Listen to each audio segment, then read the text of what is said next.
Ulit. Ulit. Ulit. Si Kailit ang may sama pakiramdam eh. Si Kailit ang pakakainin ko. Kasi siya yung masama pakiramdam. Ito mga astig naman tong dalawang to. Wala na. Mga bibis nyo, wala na. Nagpaalam na.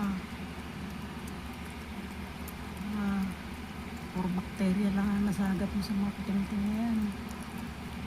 At kasi hindi na kayo nag-aanak eh. Kasi pag nanganganak, puro dumi. Dinidilaan nyo yung kuting nyo, marami.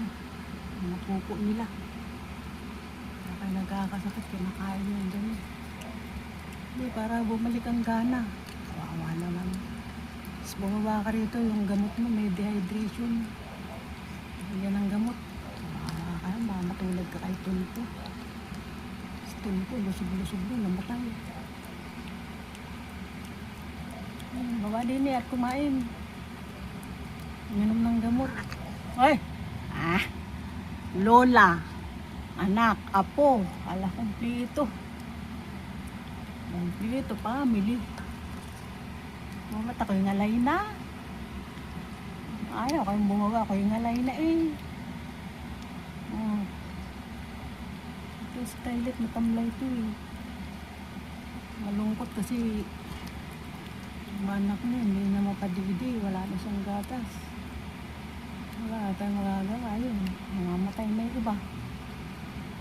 Ang gagawin natin, eh kayo, gusto ko kayo mabuhay. Kaya anak mong panganay, kaisa-isa yan. Nagka-time ako, pakapin ko na kayo para hindi na kayo nahihirapan. At ako, nahihirapan sa inyo.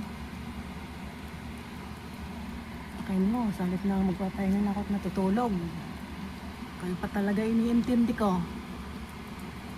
Ay, Diyos ko, nawit na ang aking ulo. Ang hirap. Ang tatamali, bumaba.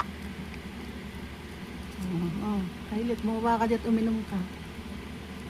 Nalagyan ko ng gamot dehydration. Mamaya, kasalubungan ulit kita nito. Ubus na. Ubus na eh. Mamaya ulit. Isa lang eh, pampagana. Ay, naka, bye-bye.